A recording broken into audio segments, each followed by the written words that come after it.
awesome to see the fans. It's just an honor to work and get better in front of them.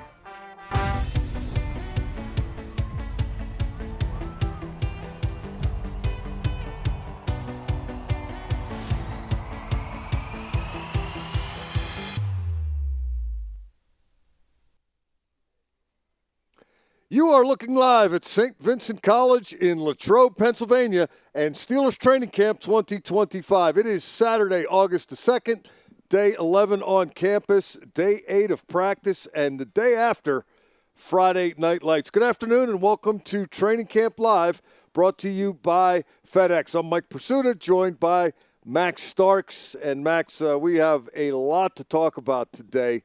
We do. But it would be a mistake and then some not to begin by reflecting back on Friday Night Lights last night, specifically the massive humanity that descended upon Memorial Stadium in Latrobe. I'd never seen anything quite like that. I haven't been to every Friday Night Lights, but I've been to most of them. And that was by far the most overwhelming gathering I've seen to this point. It was a large amount of people. I think, over 13,000 that were present. 13,653 for those of you keeping score at home. In case you wanted to know where those other 653 that I forgot about were, it was a humongous crowd, and they were there all day, it felt like. We got there, I want to say Missy and I got there about 5:45-ish, 5:50. Practice wasn't scheduled to start till 7, and the place was packed at that point. So it only got larger as practice started. The Steelers came out. They did a great job signing, for the fans before practice started. And it was just awesome to see. I mean, I didn't even realize that they did a live show and had a band performance like before everything got started. And it was just cool to kind of see that atmosphere and see everybody just kind of build and wait. And then when you saw the yellow buses pulling down the street, the fans erupted. It was complete, utter awesomeness. And Steelers Nation showed out and showed out in a big way.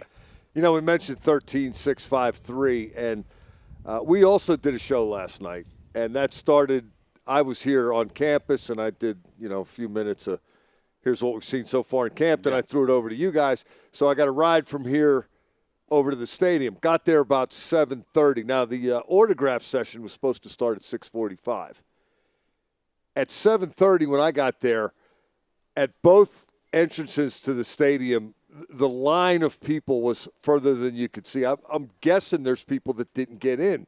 Saw some people on the way over to the stadium that were walking in the other direction wearing Steeler gear. Initially, I thought, well, they got their autographs and their pictures, and now they're just going to go home.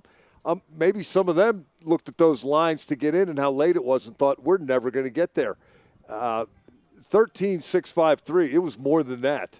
That were there in the vicinity, much more. Yeah, much more. And you have to realize the fireworks display after the practice, that was a really big hit every single year. In fact, we can see it from right here. If you look across the Basilica, you can actually see the fireworks going up in the air. But I would have to say, I felt like with the open field over on the other side where autograph signings were going and they had activations, easily you could say at least 17,000 people in the area of that stadium in total last evening. I got there and I saw Jaws the other day. Oh, you did? And I thought, they're going to need a bigger boat. Yeah. I mean, I don't know that this, it just keeps building and building and building. Yeah, and I think the biggest thing is that, fans come out year after year. It's a pilgrimage site for a lot of people. And a lot of those people that were there last night are here at practice today, sitting behind us on the hill, gathered around Chuck Noll Field. And it becomes almost like a destination spot for a weekend where fans get treated to a late night Friday, then a midday practice on Saturday, and then you can also catch a Sunday practice if you stay all 3 days. So it's a fun event. The hills are full and alive with people today. So I don't know if the full 13K plus is going to get out here, but I'm sure we're probably going to hit close to probably about 5, at least 10K here today. People came from 36 different states and the District of Columbia. Wow. There were only 14 states that were not represented last night at Friday Night Lights. Also people from Mexico, Germany, Canada, Poland, and Puerto Rico. There we go. Steeler Nations. Steelers Plural. Nation is very quickly becoming Steeler universe, it feels like, where the fan reach of the Pittsburgh Steelers is going to be humongous. In fact, tomorrow, we have Mick McQuaid coming through, who handles a lot of stuff in Steelers Ireland. He'll be here, so you can add Ireland to the list. If we have a weekend global visitor tally, Mike, you can add Ireland to the mix, as we'll be there later in September. But it's fun to see, and the fans are awesome. And it makes old guys like me feel a little appreciated. When you walk and say, oh, my God, we got to get Max Starks. And then, of course, one person hears it. Then next thing you know, you have like 300 people saying your name. And it gets awkward. You're big in Westmoreland County. I am. I'm big everywhere I step foot in, sadly. There's not a lot larger than me. Well, Darnell, Washington might be bigger than me right now. Might. We're not going to do the scale battle. No. Steelers were, of course, looking forward to this. The guys who have done it before always look forward to it and tell the guys who haven't done it before what they are in for. And one of the guys who did that was Pat Freiermuth. He spent a little time talking to the new quarterback, Aaron Rodgers, just kind of cluing him in on what they were about to experience yesterday. Let's give a listen now to what Pat Freiermuth had to say after Friday Night Lights. How special is a night like tonight to practice like this? Yeah, it's awesome. I mean, this is by far the biggest I've seen it since I've been here, and it was just awesome to see the fans, and it kind of gets you juiced up for the season, so I'm excited. What do you chalk up the biggest crowd you've seen today? Oh, like just in general? Yeah, like why do you think? Oh, just like driving in, everyone was packed out in the streets. I saw people tailgating at the house over there, jumping, like sitting in the pool watching us. Like, it was cool, and like everyone out here, it was just an awesome experience, and you expect nothing less from Steelers fans. Why do you think there were so many fans here this year? I think everyone has a lot of high expectations for us, and we do as well. And I think we got a lot of big-time players in our team, and I think everyone's excited to see how, obviously with Aaron coming in and DK and Jalen and Jonnu, just seeing how we're all clicking together. And we got a lot of exciting things on the team right now, and a lot of exciting times ahead. So we're looking forward to that, and I think the fans feel that as well. Did it seem like anything to you about the crowd? Or? He was asking me today like what to expect and all that, and I was like, dude, it's literally like going to play for like a state championship at a high school. And he was like, all right, cool. And then he came and he was like, this is awesome. So he loved it, and it was just great to be a part of that. I'm sure he appreciated it, being later in his career, just kind of experiencing that, and I think he's been loving it so far. Did it seem like there's a little extra juice out there tonight? Like guys were extra chippy, extra anxious to kind of like show up and show off? Yeah, for sure. Obviously, we practice in front of fans like every single day in camp, but here it's like an extra juice. Once the music turned on, everyone was dancing. I was loving it. I was dancing. It was great. It was awesome. Pat, did you do anything to confuse you guys on that last 2 minutes? What went wrong there? Obviously we didn't execute how we wanted to, but we got to continue to build on that. It was our first 2 minute all of camp, and so obviously we wish it ended differently, but we're working towards the end goal of week 1 and being able to execute. And then so there's going to be some ups and downs, and we'll get it corrected. We've always been pretty good at 2 minute. What do you think the offense is right now in terms of gelling and coming together? Yeah, we're coming together for sure. I think you see a daily improvement, and there's going to be ups and downs and all that comes with it. And it's been great. I mean, it's been cool to learn from Aaron. I think everyone's appreciated it. It's been a grind to get on the same page with everyone, but you can see it starting to progress and starting to get there. And that's the exciting part about camp. We have 3 more weeks of in games, and then we're ready to go. And so I think we're all getting there to the point where we're getting on the same page, and it's feeling fun. Yeah, good stuff there from Pat Freiermuth, particularly the impression that it made on Aaron Rodgers. But we'll get to the 2 minute drills that they ran a little bit later in the show today. But I just want to point out now, since I asked Freiermuth about it, the first team didn't get a first down, and the second team threw an interception. So if you're a fan of the defense, yay! If you're a fan of the offense, it's kind of how camp goes, right? That's how camp goes, especially when you have a new install. I think the other thing to keep in mind, which Pat talked about, this is the first time they had ran 2 minute drill, and which also means this is the first time that Aaron Rodgers has heard the calls for 2 minute drill, and running that with personnel, trying to figure it out. There's a lot of operations. Like 2 minute drill isn't something that just all of a sudden comes at the drop of a hat. It's not just go faster. No, it's not just, oh my gosh, we're not going to huddle. That leads to even more issues. Now if in week 8 we're having problems with the 2 minute drill, then you start worrying. But for the first night, it being unveiled, and of course in the midst of Friday Night Lights and already the adrenaline is going, the mentality. You know, guys are kind of half listening, and the other half of it feels like Q-tips are rubbing in your ears. Like it's frenzied, it's awkward, but yet, you know, it's necessary that you have to go through it. And I think the biggest thing that I took away from it was, you know, how much communication still needs to be done with a quarterback, with new pieces on offense, and how it blends with the old group. Because, you know, you have half the guys that know it really well and the other half that don't know anything about it and are going through it in the first iteration. So it's tough. But, I mean, at the end of the day, there's no excuses. It's football, but it's also a growing opportunity. Offense got a chance, I'm sure, to watch their drill, make the corrections necessary in film. And then now you get to go and kind of go through it again and rep through through all the protocols. But it's a lot to take on, even just lining up and understanding what to do in certain situations. You know, there was that play to Scotty Miller down the sideline with 29 seconds left, one timeout left. Half the guys didn't even know what the operation was at the quarterback position because you had two young guys learning, you know, in Thompson and Will Howard.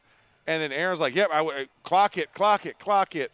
You know, which also, and then Mason saying, spike it. The other guy's like, call the timeout. You know, there's so many different things that go on with that, right? I mean, and so you want to make sure everybody's on the same page. So it's new for everybody, but no excuses at the end of the day, but just, you know, chalk it up to learning.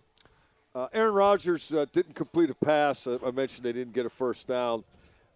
He got one past the line of scrimmage to Pat Freiermuth that they didn't finish the play, and two of them batted at the line of scrimmage. And we have seen a lot of that, not necessarily exclusive to Rodgers, but just throughout these practices. The D-line and those edge rushers, we're calling it batting practice down on the sidelines because they're consistently knocking the ball down. Again, great for the defense, but how does the offensive line prevent this from happening? And is it up to the offensive line to prevent this from happening, or is that a quarterback find a passing lane issue? I think it's C, all of the above. I think it's the easiest way to talk about it. Offensive line still trying to figure out how to time up guys jumping, because normally in a game situation, you know, we always had the mantra, so to speak. I think it's the best way of putting it. Mantra is you jump, we dump. Well, you don't want to dump your teammate in practice because that can lead to a plethora of different injuries, issues. Do you throw them into a guy? And at the end of the day, it's still Steelers on Steelers. So there's a little bit of gamesmanship that has to go on, but also, you know, you can't retreat as an offensive line. You got to keep everything close to the line of scrimmage because, once again, you're responsible for the width and the depth that a quarterback can operate in. And so you have to keep that integrity as you learn what a quarterback's lane is, what the space he needs. And then, of course, for the quarterback, it's like, hey, guys in the face, I need to change the arm angle or I need to move around and manipulate the defense with my feet. And it's just all getting in concert with knowing each other. Aaron's still getting to know them. The line's still getting to know Aaron. They're getting used to his cadence and getting used to his tendencies, but it still is a maturation process. So even in a live drill such as we saw last night where it is competitive, there's the you jump, we dump, that doesn't apply. You can't do that. Not in practice. Just because that leads to injury. Just like you can't cut block. That's interesting. You know, as an offensive line, Yeah. like there will be times where it was very visible. Like if you go and you cut a guy, it's going to be easy, but you're not going to cut your teammate in practice, right? Because you need him to get to the game on Saturday or Sunday, depending on when the game's played. But, you know, they have a game exactly 1 week from today where we'll be down in Jacksonville. So you don't want to cut a guy a week before and possibly hurt his shin, his ankle, or a knee issue. And that we had enough of that already from the injury report that was released earlier today. So don't add to that list unnecessarily. It was also interesting that even though the first-team offense didn't get a first down, 4th and 10, there were penalties on both platoons. So the offense initially backed up, then got moved back up 5 yards. But Aaron Rodgers had DK Metcalf down the sideline, and the ball went off Metcalf's hands, and it wasn't complete. Would have been a big play. And I had a chance to talk to DK Metcalf about that today. He said, it was close, it was off my fingertips, but if it hits your hands, you have to catch it. Yeah. So he put it on himself, which you would expect. Yeah. But again, even in the the early stage of this 2-minute development, Rodgers was able to find his guy, and he had single coverage. He beat Darius Slay. There wasn't a safety coming over. That would have been a first down and a chunk play. No, easily. So close, right? Yeah, so close. Almost. That works in football, right? And it was a beautifully thrown ball by Rodgers, too.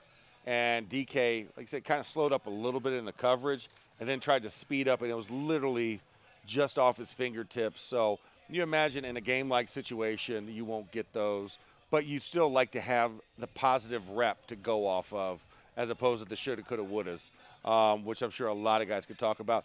Defense also, a lot of blitzing in practice yesterday, and that's one of the things after going through all those live periods and then adding like the blitz packages in there, always gets a little tough, always gets a little hairy.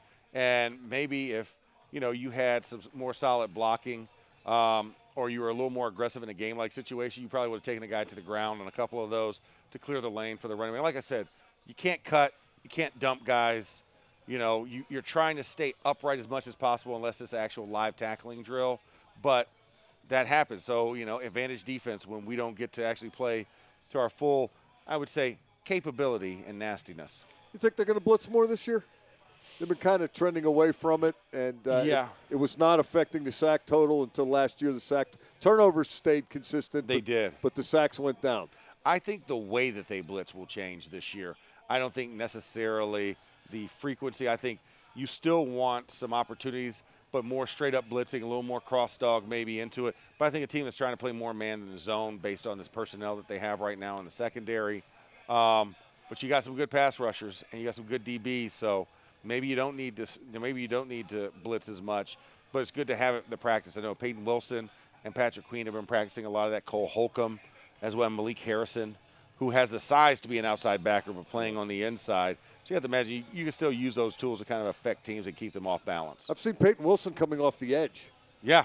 I don't recall seeing that last year. No. And some of their concept stuff where they're trying to get more of that edge pressure and trying to blitz the linebackers from the outside. I mean, we call it a saw dog, where you have Sam Will off the edge, which normally in a 3-4 is saw dog, a normal run. Yeah. Saw cat. Yeah, saw dog, saw cat. But you're trying to create it with an overload concept. So you'll have that quote-unquote front side backer that may flip positions and also come off the edge as well. So then you got two off the edge, or what we call an overload type of blitzer dog. That task for the 2-minute drives last night, it was 53 yards in a minute and 39 seconds or less. Yeah. One timeout with which to work, and the idea was to score a touchdown. Again, first team did not get there. The Metcalf play was an almost. And the first team defense, by the way, Joey Porter Jr. did not practice yesterday. Mike Tomlin called him day-to-day. So we saw Jalen Ramsey outside more extensively than we have throughout camp to this point. We know he can play safety, he can play slot, he can play outside corner. When we first checked in here, Max, I was really hoping that I would see Jalen Ramsey on one side and Joey Porter Jr. on the other and press man. Yeah. And just start there. But they also have Darius Slay to get into the mix. And the more I see Ramsey in the slot, the more I'm warming up to, hey, it's great to take away a guy on the outside, but if you're in the middle of the field, you can do more damage than just take away one guy. Yeah. No. And I think the idea is get all three of those guys on the field at the same time. At the end of the day, and he's maybe more versatile than Slay. Yeah, exactly. Although Slay says he can do it all. Slay says he can do it all. I imagine matchup week to week, we'll get to see a little bit more of that versatility. But for right now at camp, Jalen has the resume. He has the skill set. So give him the first crack at it. And we saw him some on the outside and he looked good as well, playing off the outside. But that slot blitz capability that he has, it's real. It is a real game changer. It gave Troy Fautanu some issues a couple of times. He did it in camp so far. And I would say he hit home, even though they were in, shells, not take down live period. But if you get there, if you get near close enough, a lot in practice, it translates to the game. He's just blown me away in this camp, Ramsey. Yeah. I remember Patrick Queen checking in last year after coming from Baltimore and saying he wanted to play the villain in that rivalry in particular and in general. But not only is Ramsey an outstanding player, but he's that guy. He's that little loose cannon out there. He's verbal. He's stirring the pot. He's a little bit on edge, like you don't know what he's going to do next, which I think doesn't hurt to have a guy like James Harrison or Joey Greg Porter. Lloyd or Joey Porter. If you want to be a defense that intimidates, you have to have an intimidator, and that guy right there. Max, I think he's been the best player at training camp. I think he's been probably the most impactful so far in training camp. Without, I haven't broken down the linemen and all exactly. that stuff. But I would say both of the Miami additions have been additions to this team. Because Jonnu Smith on the offensive side brings that same edge, brings that same intensity. I mean, we saw 2 days ago with him and Juan Thornhill getting into it. I didn't know he had a good arm. Yeah, exactly. I'm just saying, it's a right cross. It's very tight. Well, throwing the ball, he was throwing it at a teammate, not to complete a pass. That throw, I was like, he'll be great for the spike drill. Like in 2 minutes, the quarterback has to tie a shoelace or something, he can get in there and throw the ball down really well and may or may not hit somebody. But though that I would say, Jalen has been a huge impact to the defense. Jonnu has been a great addition to the offense. When you're not throwing to DK, I mean, look for 81 to get wide open and make a play as well. And he's done that. And he's done that in the slot. He's done that from an attached position to the line. And he's even been split out on the ISO on the backside. And the guy is just a smooth route runner. So both Jalen Ramsey and Jonnu Smith, I would easily put in that conversation where we're talking about camp superlatives. Yeah, he's even lined up in the backfield a little bit of late. Yeah, they did a couple of things with him out of the backfield, which, hey, I'm not against it. Listen, try it. The more things you can show you can do, the better variety you're going to have in season. That first-team defense in the 2-minute drill last night, in addition to not having Joey Porter Jr., Cam Hayward was a spectator. Isaiah Loudermilk played up front with Derek Harmon, the number 1 pick. Nick Herbig and Alex Highsmith were the outside linebackers. T.J. Watt was watching, and with Ramsey outside, you had Beanie Bishop at the nickel. Beanie keeps showing up. You can do the counting game all you want about who should be here and everything else, but I go back to Beanie Bishop led this team in interceptions, so he's no slouch. And every time he's had an opportunity to have his number called, he's answered that call. And I think for him, he's just getting more and more confident with the competition, and he shows out. He knows that when I get my shot, I got to make sure people remember me. And I can say in camp, I've seen Beanie show up on the film every single day, and no exception to last night. He was a great guy. We know he's a quality nickel and a guy that you would want to say, hey, if we have some issues, we need to bring somebody in.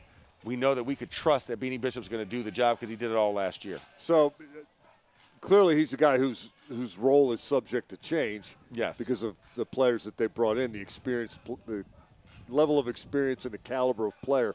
But you're suggesting or maybe maintaining that Beanie will be a better player this year. He'll take that second-year jump even if he's asked to do less. Yeah, I think he is. I mean, because he's been poised to it throughout most of camp. You can see him right there, number 31 on the right side of your screen. And he just knows how to do his job. He has confidence in himself. You see a lot of guys that get nervous under the pressure, and they might make some mistakes because they're worried about who's in front of them or who's right next to them or behind them. But Beanie just comes out and plays his game. He doesn't try and pretend that he could do something he can't. He'll never be as big as Jalen Ramsey. He'll never make up that experience, right? But Beanie knows what his game is, and he's had some great coverages. He's had some picks in the one-on-one situations with the wide receivers, and he just keeps getting better and keeps jumping off the tape every day. So I don't count him out at all. The second 2-minute drive, Mason Rudolph leading the second-team offense against the second-team defense. That was a Mike Tomlin Camp Steelers version of the 2-minute drill because they faced at one point, Max, 4th and goal from the 11, and that became 1st and 10 from the 11. They just came over to the kid on the sideline with the down marker and said, change it from 4th down to 1st down. Yeah. And they still didn't get it in. I thought Mason Rudolph played well in that series, but probably a throw he'd like to have back. He tried to fade to the corner of the end zone for Lance McCutcheon, and James Pierre was all over it, and the throw was low rather than high, and Pierre intercepted it, and that was that. So even when you get a free 1st down, didn't get the job done. Still came up a little bit short. And like you said, I mean, for all of these quarterbacks, getting used to the new personnel, yes, Mason's thrown to Lance McCutcheon in practice. That was the first 2-minute drill throwing to him. It wasn't like he was throwing to Deontay or GP back when he was still on this squad, just 2 years ago. And watching him kind of maneuver is still a learning process. Where can a guy go high point? What's his catch radius? going to be in those moments. Then also for the quarterback, it's about his own personal touch. You know, they had the garbage can drill when they had the quarterbacks just throwing it. Everybody started oohing and ahhing when it hit the can or when it went in the trash can. Drill. Yeah, exactly.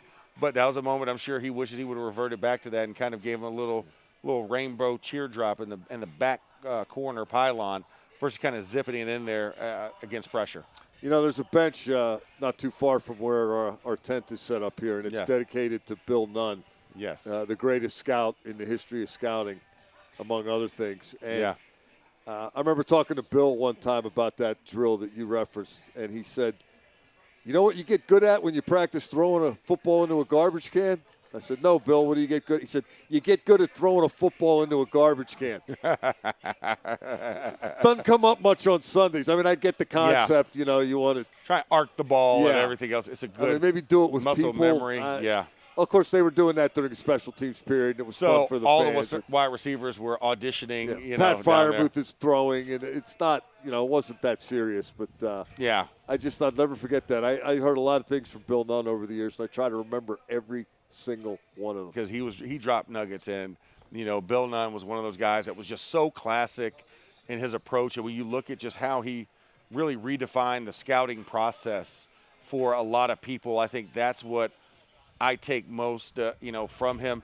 He went through situations where you had to battle. You had to go through awkward situations to get film and find film, and of course, withhold a little film from that team that has star that also like to go to the same. Oh, maybe rerun John Stallworth in the 40 when the surface isn't soaking wet and the wind's not blowing. That kind of thing. That type of thing. Yeah, and then of course pretend you have a cold and stay back an extra day so the other scouts leave, and then you get the then you get that 16 millimeter film that you're supposed to go share and send off once you're done. That magically never made it back to Dallas for some reason. Didn't get there. Sorry, maybe next year. You know, another story Bill Nunn told me. I'll go on a tangent a little bit here. He would go to these, particularly the smaller schools that he would scout. And he said he would go to the game and then he would walk around campus and see if there was a telephone pole or a message board announcing a dance on campus at night. And then he would go to the dance. I said, Bill, what are you doing going to a college dance? And he'd say, wanted to see if the big guys could move. How fluid they were. Yeah, hey, listen. And that was something that, would always be a positive to see if you're going to be a wallflower. You were laughing. You heard that story, too? Yeah, I've heard that story, too. And I was like, Bill, you wouldn't have been disappointed if you came to a University of Florida school dance. No, we had those. Could you get it done? Oh, yeah. We got it done. And then the other dancing bear over there, my compadre, Trey Essex, is about 10 yards to our right now. Trey was a notorious dancer in our day. We were known to cut a rug or two. I saw Trey yesterday on the field, and he was caught up in the moment, and I looked at him, and he stopped immediately. I think those skills have faded. No, I mean, it's not about fading skill set. It's about the fact that he has it, but you don't necessarily have to pull it out. And Trey Essex is definitely our O-line dancing champion from the year 2005. I don't know. To maybe 09. I think I would have overtaken him probably in our later this years. Is now, I think. I'm not sure. Yeah, I'm just saying, now he has the bionic ankle. He shut it down knows? Last night when he saw me looking at him. Well, once again, you don't necessarily do it for a full crowd. You feel the moment and you just let it happen, Yeah. And the beat came over him. Well, it was never my thing, so I can't. I can't speak to that. But Mike Tomlin spoke to Friday Night Lights last night. Mike is a big Friday Night Lights fan, and he's always energized by it. And last night, absolutely no exception. Man, a really inspiring atmosphere tonight, man. We just appreciate the relationship that we have, not only with St. Vincent, but with this community. Had great energy, man, great competition tonight. It's just an honor to work and get better in front of them and entertain them. We had some bumps and bruises associated with play. Calvin Anderson slipped there, and so he's going to be evaluated. Corey Trice maybe has a soft tissue injury, hamstring related. We'll take a look at him. I have more information for you guys on him a little bit later. And we got some more guys that are gradually working their way back to full participation, guys that we've been talking about in that regard, Isaac and Broderick, for example. And so things are moving in the right direction in some instances, and obviously bumps and bruises associated with the process and some others. Questions? Mike, Caleb looked like he was more confident in backs on backers. What did you see from him in the one-on-one period? I think it's reasonable to expect him to display more comfort, play harder and faster. It just comes with exposure. He's a talented young guy, but he's a young guy, and so all of these exposures are important to his development. It's reasonable to expect him to get better with each outing. Who else stood out to you in one-on-ones today? You know, I just like the general energy of all parties involved, to be quite honest with you. Everybody's at different stages of development, and that's why we're very thoughtful about the matchups. We want good, fair fights, man, and it just appears we got that. First team feel that seems to be struggling, Mike. What's your take on that? I just think it's usual for this time of year. Defenses usually develop a little faster than offenses. The get to know, the cohesion that's required to be good, it's just a component of it, and so no alarm bells there. Two more. That the offensive line is doing so far at this point in camp. I like all the work that they're getting. You know, we've had some bumps and bruises along the way, so some elevated reps with some young guys. There's playing conditioning required to take advantage of those reps, but very much a work in progress like all areas. Joey was in sweats today. Is he dealing with something? Yes, it can be characterized as day-to-day. He'll be back out soon. All right, thank you. Appreciate it. You know, Max, the offense hasn't lit it up out here, but I think it's had its moments. We haven't seen consistent cohesion. They haven't kind of had that day yet. But you look at 7 shots, for example. The defense won 4-3 last night. It's now 22-20 through camp. So there's pretty good give and take there. Yeah, there is. Yeah, and I would agree. And last night, I got to tell you, there was a pass to Scotty Miller on the back line. It was inbounds. There are 5 NFL officials. They were there last night, and they're working practice today. You thought it was in. I thought it was in. A bunch of guys in the media thought it was in. I think we might have had our first blown call of 2025. Yeah, and the fact that it had to happen like literally within the first 4 plays of practice. Yeah. We're like, and if you flip that, then shots is 21-21. Yeah, exactly. Then you have an even tie, and the ref, I think, kind of knew it after he made the call. He's like, that might have been in. That might have been in. So no surprise there. But thanks, ref. Thanks, ref. Way to take a touchdown off the board in a critical situation. But but it's been very give and take, and I think that's what you kind of look at. When it gets to those competitive moments, you have a one opportunity snapshot to do things. The offense has kicked in, and a lot of different guys have contributed to the success of that, as well as defense. I mean, you've seen some great interceptions, some great stops in practice so far, but it's not as far away as people might think. I would concur, and I would also concur the defense should be ahead a little bit at this time of the year. It looks like Aaron Rodgers might be getting a day off today. We saw Mason Rudolph a little while ago lining up with the ones. Aaron Rodgers has now one of those veteran days off yet. I was kind of curious how they were going to handle that. Well, I think also, play to the player. I mean, at the end of the day, like, how many reps is Aaron Rodgers going to take in the preseason? Not a lot. That's another good question. Last year he took none. The year before, I think he played 2 series. Yeah. And the year before that, he played none his last year in Green Bay. Yeah, so I think he might get 2 series here. New team, new opportunity, still working on the cohesion. But I wouldn't expect more than that, and I think you'll get more from the joint practices against Tampa Bay 2 weeks from now versus in a game-like situation. But you still got to go through the operation of everything and kind of get into a feel what it is to start with a top 15 menu and kind of go through some of those little nuanced things with a new coordinator. But, I mean, well-deserved vet day for Aaron Rodgers. I mean, he's the oldest guy on the field, and this is the first one he's taken. And we think about some of the other veterans have already had multiple up to this point. So I think it's a good sign that he's at a good place progression-wise. And, listen, you need the young guys to play. They're going to play in the preseason, so get them up to speed. Kind of backtracking through some of the stuff that we saw last night. Team run, second time they did that in pads. And the first time I thought was approaching a disaster for the offense. It just got one tackle for a loss after another, couldn't get anything going. Last night I thought better. The defense still won the drill, but I thought better for the offense. I agree. I think the same thing. You're starting to see progress. A couple of holes that opened up really. Kenneth Gainwell had a really nice run off the left edge on a run play on an outside zone. And then you saw some good stuff as well up in the middle. I thought Caleb Johnson had a nice run. He ran his legs through the hole where things kind of get piled up and guys tend to slow down. He accelerated his feet through the hole, had another big positive play. So, I mean, you saw the glimpses but still a little bit sloppy, still working on the communication for the offensive line about whether to make some calls or not. Ryan McCollum was out last night, a guy who leads that second team unit, has experience, has played for the Steelers.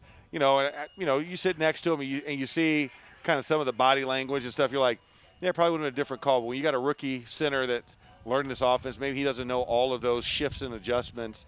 And he's just like, hey, this was the mic. We're going to the mic. That's the mic. And that's it, even though there's some structural differences where it could change things. So it's a learning process for the offensive line, getting to know each other and getting to know what they can and can't do. Yeah, 2 tackles for a loss last night. I think it was 5 the first time they ran the drill. Yeah, and a guy who's been sticking out a lot in a very crowded pass rush room, number 53, Eku Leota, has had a very solid camp.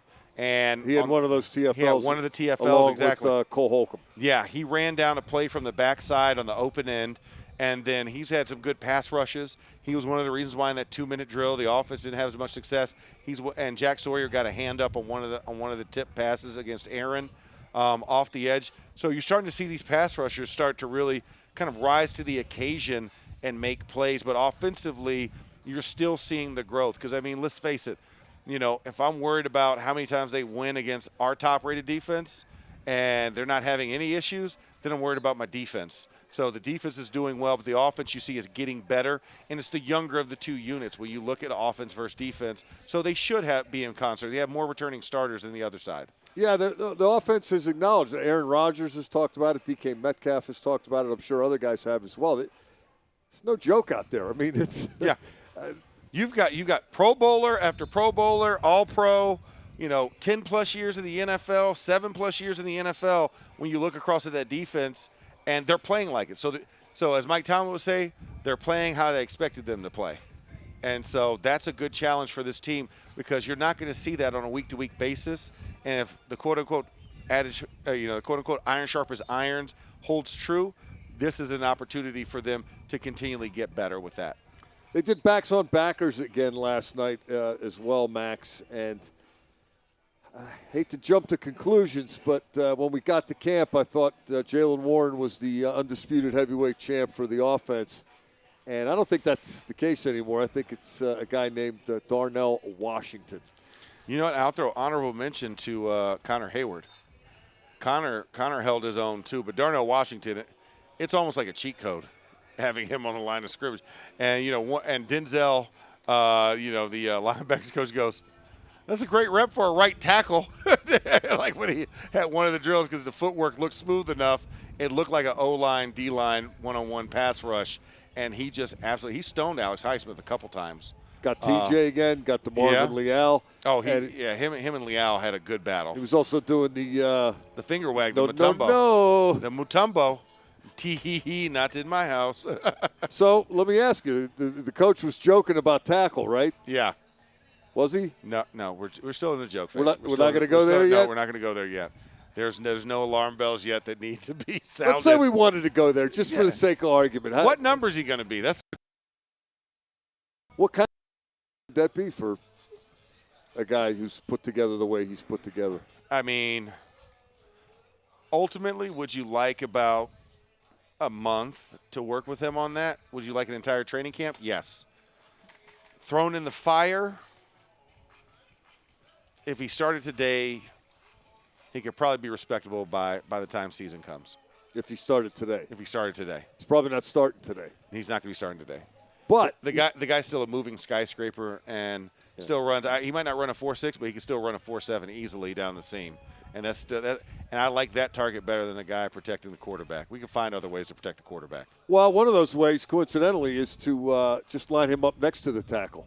Yeah, and I saw that last night. And he did a nice job on Alex Highsmith. You had no penetration from that side whenever he lines up in what we call in chain and attached to the line of scrimmage. It almost looks like an overload package, right? Like you put two tackles on one side. Only it's an eligible number. Yeah, it's an eligible number, and the guy still has good hands. He's not questionable like I was as a jumbo tight end in those situations. He has just been phenomenal in that drill. Warren and his old college buddy from Oklahoma State, Devin Harper, they got matched up again, and You know, Devin Harper made Jalen Warren look like a mortal man, not Superman. And it's also, I think, the other thing that makes this drill so tough, when are you ever going to see a linebacker lined up on the line of scrimmage and not get touched, unabated, straight to the running back? It doesn't happen. And so it could. No, not even because in a passing, there's a chance. No, we're going to get into this now. Now, here it is, kids. We're going into football 101 descriptions by Max. So the situation that we're describing is what we would call defensive 4-2 double barrel, a.k.a. 4-2 wide with 2 walk-up backers on either side of the center, right, in the opposing A-gaps. When you have a pass situation, regardless if it's gun or under center, you have what we call a gaps call, which gaps means we're going to pick one of the backers, and that's the one that the center's working to or the line is working towards. The other guy who's still in that space, threatening, now creates what we call a gap scheme, where you now bump down one gap. So that linebacker would get touched by the guard or the center, and even if both of them fire, they're both going to have something pulled off by the time the running back comes up and to seal that gap. And under center, we're taking him all day. He's getting an offensive guard. He's not getting Jalen Warren. But in a sub situation or a shotgun situation, that lineman is going to put that because he's protecting the pick motion that could happen where the linebacker could pick the guard and the D lineman could loop on the inside. So either way, he's getting touched. He's not just going full speed and 4 yards and a back just sitting there and maybe gets a yard up, but a full head of steam doesn't happen in real life. So I will defend that as being something that was changed on that. Thank you. Class is out. We'll move on to the next subject later. Okay, but staying on this subject, Caleb Johnson really struggled the first time they did backs on backers. I thought he was better last night. Yeah. I also think he's got some improving to do still. Oh, he's still got to drop his anchor a little bit, which means he needs to set down and absorb when guys are coming into him to bull rush him. He's still standing a little bit tall and thinking that he could throw his shoulder into the guy when you realize the legs are the shock absorbers of the force, and you got to bend down and then move up into them to take something off of the guy and raise him up, as opposed to meeting those opposing forces standing tall. Yeah, the guys that are really good at that are the ones that attack it a little bit, right? Yeah. You don't just wait for the guy to come to you and try to get in the way and hold up. You hit him. You got to bring a little fight to the action. Yeah, you can't just be a receiver the entire time. This is the wrong drill. That's only when you're running routes should you be a receiver as a running back. This drill, got to bring action. You got to hit a guy in the chin, got to pop him in the mouth, and that's what Jalen Warren was so good at early on in his career. And then the guys got a little smart. It's like, I don't want to go through him. I'm going to have to go around him. Right. And that's what they kind of utilized. They didn't necessarily – they would fake like it, and then they'd swim him at the last second. That's the problem, yeah. To get away, because they're like, no. You have blunted us enough, and you've messed us up enough. We're gonna make you guess a little bit. Yeah, attacking's great until they do a spin on you or the swim, as you mentioned, and then all of a sudden you're grabbing at air. Exactly. Mark Robinson got somebody that way last night. Oh, it was him and Caleb Johnson got into it. And he beat him so cleanly, he just looked back like, hey, you still there? Like, yeah, it's like, hey, where were you? Hey, the job's over here where I'm at. I win. Yeah, and that led to a little scuffle, a little dust up there. And they went 3 times in a row. And Mike Tomlin came in there and was like, hey, are you good? Are you good? All right, let's get it on again, type of deal. And they did. And what I thought the best part of that drill was, Mike, was the end, where they had to all go shake each other's hands, pat each other on the back. Oh, it was all hugs and high fives, and that's what I think. And it looked legit. I mean, because that could easily devolve, and that could easily have leaked over into another period where guys are remembering from that and like trying to get their get back, so to speak. But it's like, no, at the end of the day, we're still teammates. You still got to go back to the dorms together, right? You might be across the hall from each other or roommates even. So it's like, it's good to have the competition, but now we leave the competition here. And now we move on to getting better as a unit. So I thought that was a very class thing that the guys did. And like you said, it felt very genuine. And at the end of the day, you're trying to get the other guy across from you better and get them ready to play, as well as honing your own skills.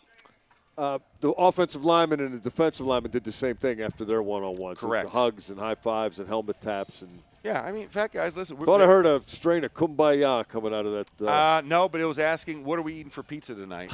What's on your pizza type of deal. Did you see any of the one-on-ones? I watched all of them. Did you see Alex Highsmith going against Broderick Jones? I did. What was your hot take watching those 3 reps? Like I said, Broderick. I know what mine was. Yeah, Broderick was a little rusty out the gates, but I thought his footwork was very clean. He was very quick. Okay.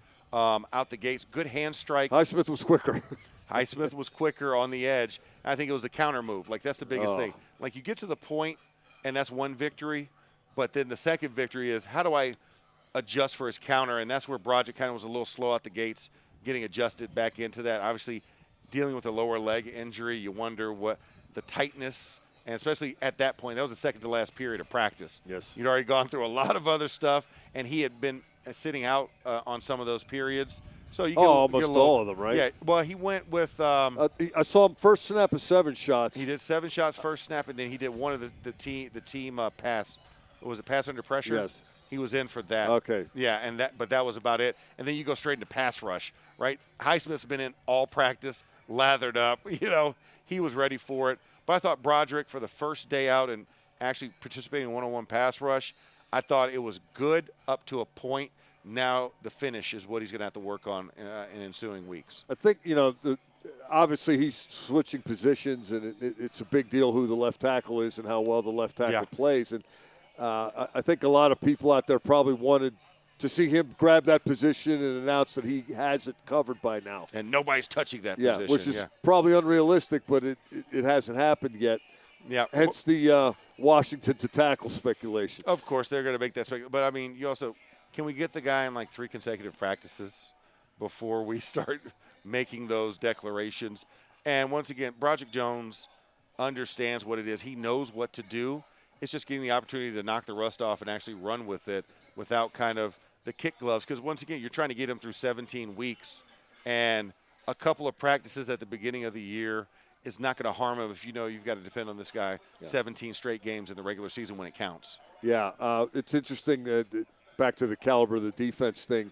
One of the things Darnell Washington said after the first domination of backs on backers when he beat T.J. Watt consecutive times, he said, hey, he's getting me ready for Myles Garrett. Yeah.